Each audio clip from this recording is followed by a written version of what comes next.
The poem I Wandered Lonely as a Cloud has been written by William Wordsworth.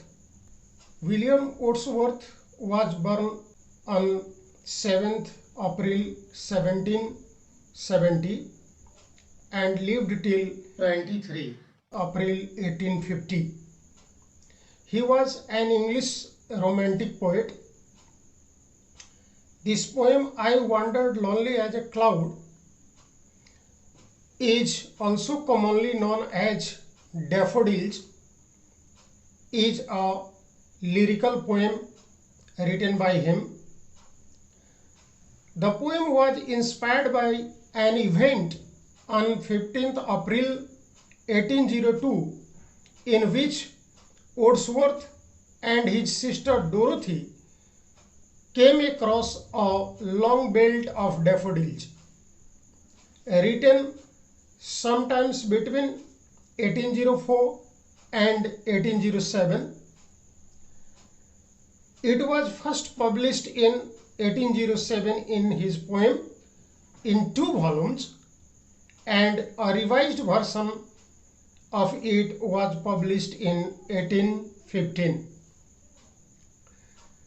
This poem, I Wandered Lonely as a Cloud, the poem written by William Wordsworth, he says in the first stanza, I wandered lonely as a cloud that floats on high over vales and hills, when all at once I saw a crowd, a host of golden daffodils beside the lake, beneath the trees, fluttering and dancing in the breeze.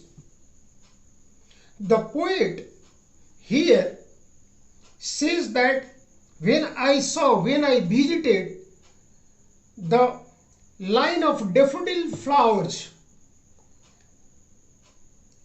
in the valleys at the foot of the hills, I saw it in a crowd, in a large number. Those very daffodil flowers were hosting him,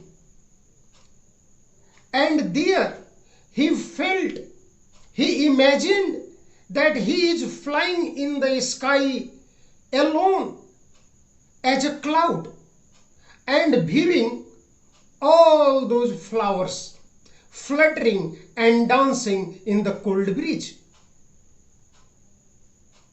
The poet went into his imagination, and he becomes there a cloud, and he looks all those very daffodils flowers from above the sky and becomes much more happy, looking the dance of those very large number of daffodils flowers.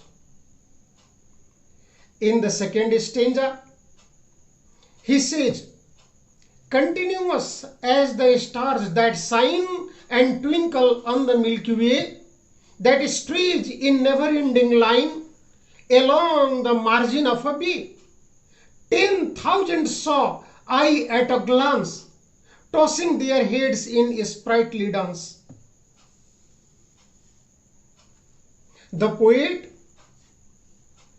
thinks and imagines all those very daffodils flowers shining and dancing on the waves of the lake, just like the stars shining in the sky in the Milky Way galaxy.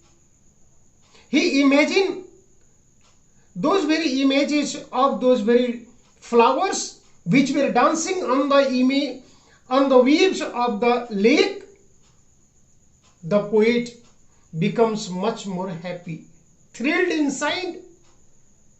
At the edge of the bay, in a long line, when he saw thousands of flowers and their images dancing, tossing their heads together in the cold breeze, dancing their images on the waves of lake, he imagined these shining images were just like the stars shining in one of the galaxies in the sky. In the same way, in the third stanza, the writer explains, the waves beside them danced, but they outdid the sparkling waves in glee. The dance of those very daffodils flowers on the waves, on the sparkling waves, is such a happiness that a poet could not but be gay. A poet, the mind of a poet, can never stop himself becoming much more pleased, having ecstasy inside their mind, inside his mind. How can a poet be deprived of it? He becomes much more pleased inside him. In such a jocund company, I gazed and gazed, but little thought what wealth the show to me had brought. The poet gazed the company of those very dance of the flowers on the waves of the lake. That happiness which was providing by the dance, what the writer was getting there,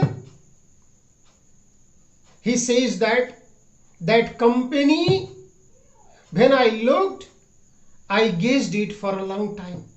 I stared it, and there was a little thought in my mind that no wealth of this very world can compare this happiness, this ecstasy.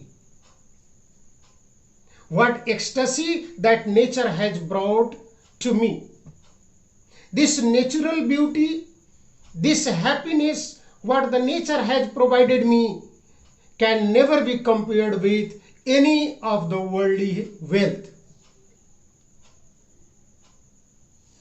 This happiness, what people get from the nature, is always beyond the comparison of any material happiness, the writer says here.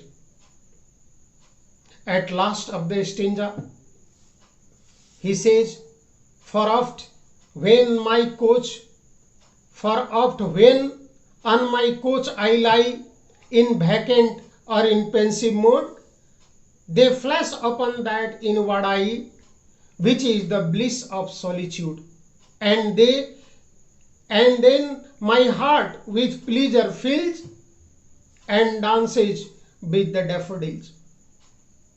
At last, the poet says that whenever he is in the pensive mood, he is in the thoughtful mind, whenever he in his couch is thinking something,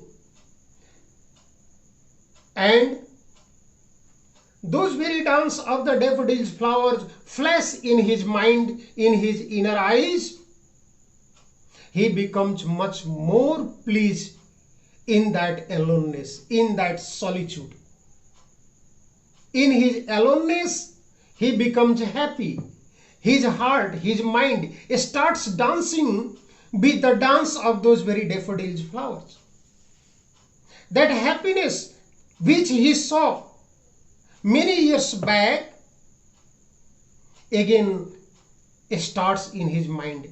Again that very happiness he starts feeling at that very moment of solitude. This very happiness, with this very happiness all the time he finds whenever he is in the pensive mood, in his thoughtful mind. The poet has explained his happiness, his view, his pleasure when he saw a large number of daffodils beside the lake, under the trees, at the foot of the hills. I have included some of important questions and the summary of this very poem here, which could be the help of all the viewers and students. Thank you. Thank you very much.